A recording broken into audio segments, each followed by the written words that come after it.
జనసేన 119 స్థానాల్లో వాళ్ళ అభ్యర్థులను అయితే ప్రకటించారు. అసలు దీని మీద రెస్పాన్స్ ఎలా ఉంది, ప్రజల రెస్పాన్స్ అయితే తెలుసుకుందాం. టీడీపీ జనసేన ఎన్ని సీట్లు ప్రకటించుకున్నా జగన్ సారే సీఎం ఈ ఆంధ్రప్రదేశ్కి. ఎందుకు సీఎం అవుతారు అంటే అక్కడ చంద్రబాబు నాయుడు గారు సీనియర్ లీడర్గా ఉన్నారు, పవన్ కళ్యాణ్ అప్కమింగ్ లీడర్. ఇవన్నీ చంద్రబాబు నాయుడిని పథకాలు తీసుకునే వాళ్ళు నమ్మలేదు. జనసేన నాయకుడు పవన్ కళ్యాణ్ని అసలు నమ్మలేదు. కారణం ఏంటంటే ఒక మాట లేదు, ఒక స్టెబిలిటీ లేదు, ఏమీ లేదు. అసలు ఎక్కడ వరకు ఉంటాడో ఎక్కడి నుంచి తప్పుకుంటాడో కూడా తెలియని పరిస్థితి. ఇంకేదంటే జగన్ అంతే నమ్మకం కలిగింది జనాలకి. గ్యారంటీగా 125 నుండి 130 సీట్లు గ్యారంటీగా వైఎస్ఆర్ కాంగ్రెస్ పార్టీకే వస్తాయి. అలాగే 22 ఎంపీ స్థానాలు కూడా వైఎస్ఆర్ కాంగ్రెస్కే వస్తాయి. గ్యారంటీగా జగన్ ముఖ్యమంత్రి అవడం ఖాయం. మే నెలలో మనం ముఖ్యమంత్రిగా రెండోసారి మళ్ళీ జగన్మోహన్ రెడ్డిని చూస్తాం. జై జగన్. ఎలా ఉండబోతుందండి సంబంధించి ఈ క్యాండిడేట్లకు సంబంధించి చూస్తే అందరూ సీనియర్ నాయకులు అనౌన్స్ చేశారు. ఇవన్నీ చూస్తే కొంచెం ఇబ్బంది అవ్వదా వైసీపీ ఎమ్మెల్యేలకి? సార్ మొట్టమొదటి చెప్పారు ఆ సంగతి. జగన్ గారు ఏమిటంటే మీరందరూ కూడా కష్టపడి పనిచేయండి, కష్టపడి ప్రతి ఒక్కరికి స్థానం ఉంటుంది. అలాగే ఇది అల్లాటప్పగా తిరిగేసి నాకు సీటు కావాలంటే ఇవ్వను. నేను కష్టపడి పనిచేసే వాళ్ళు గ్యారంటీగా ఏ రోజైనా ఫలితం ఉంటుంది. అలా కష్టపడి పనిచేయండి, పార్టీ కోసం పనిచేయండి, నన్ను ఆ స్థానంలో కూర్చోబెట్టండి, మీకు ఏ స్థానంలో కూర్చోబెట్టాలో నాకు తెలుసు అన్న భరోసా ఆయన ఇచ్చాడు. కాబట్టి ప్రతి కార్యకర్త కూడా ఈరోజు నమ్ముతున్నారు ఆయన్ని. అందుచేత జగన్ అంటే నమ్మకం. అదే అన్నీ కూడా ఆయన చెప్పిన మేనిఫెస్టో 99% అమలు చేశాడు. కాబట్టి ఆ మేనిఫెస్టోని అమలు చేశాడు కాబట్టి ఈరోజు నమ్మకం జనాల్లో కలిగింది. పథకాలు కూడా కంటిన్యూ చేస్తాడని కూడా తెలిసింది. ప్రతి స్త్రీ కూడా జగన్మోహన్ రెడ్డి మాటే వస్తుంది తప్ప రెండో మాట రాలే. మళ్ళీ ముఖ్యమంత్రి అవుతారు గ్యారంటీగా. నేను చెప్తున్నాను కదా, 125 నుండి 130 సీట్లు జగన్మోహన్ రెడ్డికే వస్తాయి. వైఎస్ఆర్ కాంగ్రెస్ పార్టీకి అసెంబ్లీ సీట్లు వస్తాయి. అలాగే పార్లమెంట్ సీట్లు 22 నుంచి 23 వరకు పార్లమెంట్ సీట్లు వస్తాయి. 119 మందిని టీడీపీ జనసేన అభ్యర్థులు ప్రకటించారు. ఆల్రెడీ వైసీపీ సుమారు ఒక 6 లిస్టులు ప్రకటించారు. ఎవరు బాగున్నారమ్మా? ఎవరి క్యాండిడేట్లను చూస్తే జనాలు నమ్ముతారు, మళ్ళీ ఎవరికి ఓటేస్తారు ప్రజలు? విశాఖ ప్రజలుగా ఏం చెప్తారు? విశాఖ ప్రజలకి వేరేగా చెప్పాల్సిందంటూ ఏమీ లేదండి. అంటే విశాఖ ప్రజలకనే కాదు, ఆంధ్ర రాష్ట్రం మొత్తం అంతా కూడా మళ్ళీ వైసీపీ ప్రభుత్వం రావాలని కోరుకుంటుంది. వాళ్ళు ఎంతమంది ఎమ్మెల్యేలు తెచ్చుకున్నా కూడా మళ్ళీ ఈ ఆంధ్ర రాష్ట్ర ప్రభుత్వంలో జెండా ఎగురుతుందంటే అది కేవలం వైఎస్ఆర్సీపీ జెండానే ఎగురుతుంది. మళ్ళీని ఎంతమంది ఎన్ని పన్నాగాలు పట్టినా కూడా జగన్మోహన్ రెడ్డిని ఎదిరించే సత్తా అయితే ఎవరికి లేదని. ఎందుకు వేయాలమ్మా జగన్మోహన్ రెడ్డి గారికి? ఎందుకు వేయాలి? ఆయన అభివృద్ధి లేదంట, విశాఖ రాజధాని చేస్తానని చేయలేదంట, ఇక్కడ పరిపాలన చేస్తానని రాలేదంట. ఎందుకు ఓటేయాలంటే లోకేష్ ప్రశ్నిస్తున్నాడు కదా, మొన్న వచ్చారు మీరు చూసారు కదా.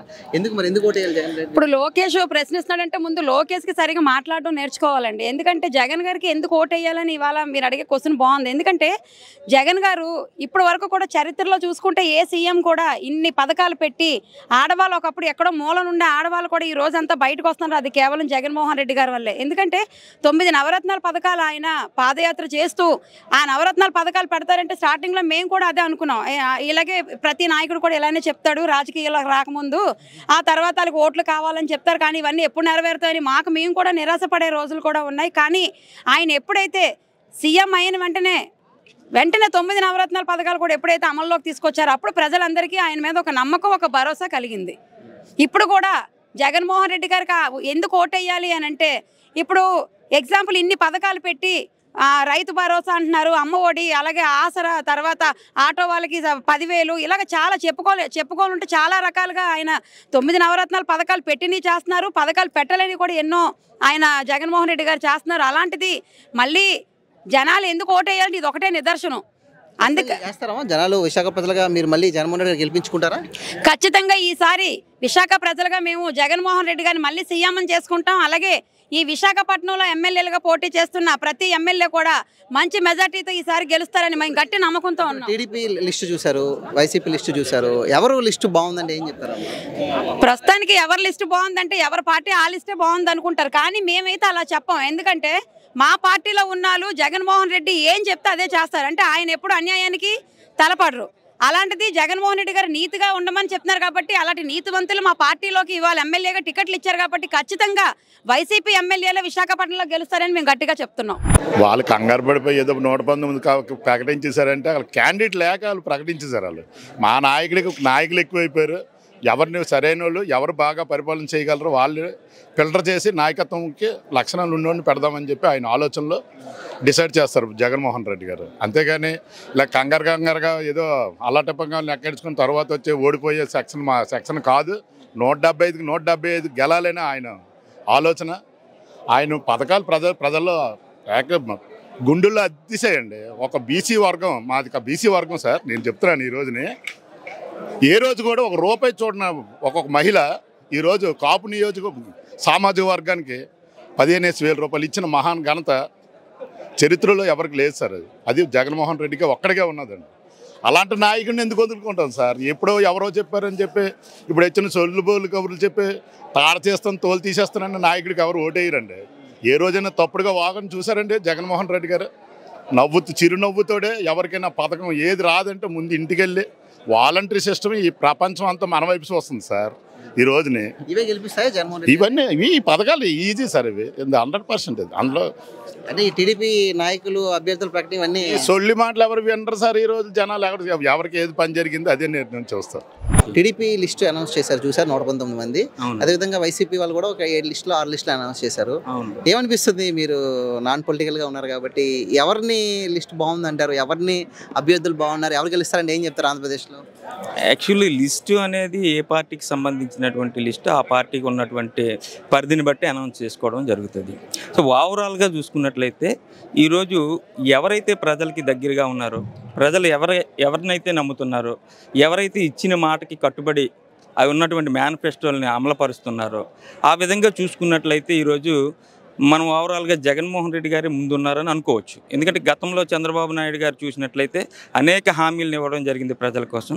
ఆ హామీల్లో ఏది కూడా సరిగా అమలుపరచలేదు. ఏది 100% అనేది ఒక్క హామీని కూడా అమలుపరచలేదు. ఇప్పుడు ఈ బేరేజ్ వేసుకున్నట్లయితే ఇప్పుడున్నటువంటి ప్రజెంట్ పరిస్థితుల్లో జగన్మోహన్ రెడ్డి గారికే అవకాశాలు ఎక్కువగా ఉన్నాయనేది నా పర్సనల్ ఒపీనియన్. ఎలా ఉండబోతుంది సార్ లిస్టు బట్టి ఏ పార్టీ గెలుస్తుంది అని అనుకుంటున్నారు? అంటే ప్రజలు ఒకటి, నాయకుడు ముఖ్యమంత్రి అభ్యర్థి ఒకటి అయితే లోకల్ ఎమ్మెల్యే చాలా ఇంపార్టెంట్. ఎందుకు కొన్నిసార్లు ఎమ్మెల్యే బట్టి కూడా ముఖ్యమంత్రి అభ్యర్థి మీద ఓటేసే విధానం మారుతూ ఉంటుంది. కాబట్టి ఇప్పుడు వైసీపీ వాళ్ళని నాయకులు నమ్మే పరిస్థితి ఉందంటారా లోకల్లో? అంటే క్యాండిడేట్ అనేది గెలవడానికి కాస్త వాళ్ళకు ఉన్నటువంటి పర్సనల్గా ఉండేటటువంటి ఇమేజ్ కొంత ఉపయోగపడుతుంది, దాన్ని కాదనడానికి అయితే లేదు. కానీ ఓవరాల్గా వచ్చేసరికి ఈ సంక్షేమ అభివృద్ధి ఎవరైతే బాగా చేస్తారో, ఇప్పుడు కింద స్థాయిలో వెళ్ళేసరికి ఒక్కొక్కరికి ఒక అభిప్రాయం ఉంటుంది. ఎంప్లాయీస్కి వచ్చేసరికి ఒక అభిప్రాయం ఉంటుంది. కింద స్థాయి ఇప్పుడు ఎవరైతే గ్రౌండ్ లెవెల్లో ఉన్నారో పేదవాళ్ళకి వచ్చేసరికి ఒక అభిప్రాయం ఉంటుంది. మరి ఈరోజు అవినీతికి దూరంగా, అవినీతి అనేది జరగకుండా పేద ప్రజలందరికీ సంక్షేమ పథకాలందరూ అందించడం జరుగుతూ ఉంది. మనం చూస్తూ ఉన్నాం. వీళ్ళు వెర్షన్ ఒకలాగా ఉంటుంది. ఇంకా సిటీ లిమిట్స్లోకి వచ్చేసరికి సిటీలో ఉన్నటువంటి పబ్లిక్ వెర్షన్ ఉంటుంది.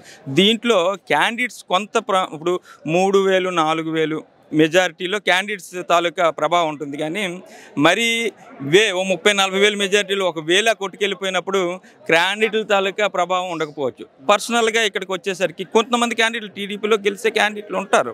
ఎందుకంటే వాళ్ళ లిస్టు ప్రకారం కొంతమంది క్యాండిడేట్లు ఉండొచ్చు. కానీ ఓవరాల్గా ప్రభుత్వం ఫామ్ చేసేయడానికి అంత బలం మాత్రం ఈరోజు లేదు. ఎందుకంటే జనసేనకి ఇచ్చిన సీట్లన్నీ చూసినట్లయితే ఎక్కడైతే మనం ఓడిపోతామని 100% అలాగే ఉందో అవన్నీ జనసేనకి ఇవ్వడం జరిగింది. ఈరోజు ఈ సీట్లు 24 సీట్లలో కూడా ఏ ఒక్కటి గెలిచే అవకాశం లేకుండా చేశారు.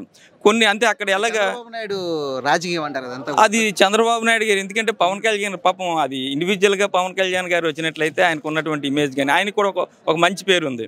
ఇది సినిమాలు ఇన్ని వేల కోట్లు వదిలేసి రాజకీయాల్లోకి వస్తున్నారు, ప్రజలకు ఏదైనా మంచి సేవ చేసే ఉద్దేశం ఉందేమో అని అనుకున్నారు. ఒక అనేది ఎప్పుడైతే పవన్ కళ్యాణ్ గారికి క్రియేట్ అవుతుందో నేను సెకండ్ ప్లేస్ థర్డ్ ప్లేస్కి పోతానని అనుకున్నారేమో చంద్రబాబు నాయుడు గారు.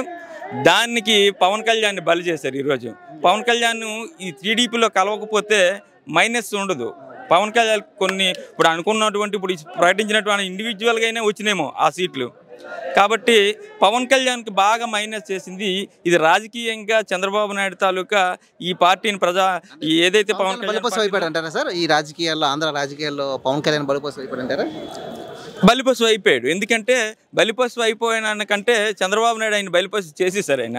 లేకపోతే ఇండివిజువల్గా కనీసం అపోజిషన్ క్యాడర్ అయినా వచ్చినేమో కొన్ని మొత్తం పోటీ చేసినట్టు. పవన్ కళ్యాణ్కి ఇమేజ్ ఒక్కసారి వచ్చింది స్టార్డమ్ వచ్చి ఎప్పుడైతే ఈ టీడీపీతో పవన్ కళ్యాణ్ గారు కలిశారో ఆ పవన్ కళ్యాణ్ అనే వ్యక్తి జీరో అయిపోయారు అనమాట. అది ఈ ప్రభుత్వంలో పేదవాళ్ళకి వ్యవసాయం, వైద్యం, విద్య అన్ని విధాలుగా జగన్మోహన్ రెడ్డి గారి వల్ల ప్రజలకి మంచి జరిగింది. ఆయన వల్ల విద్యారంగంలో అమ్మఒడి పథకం పెట్టి విద్యని రాబోయే తరాలకు మంచి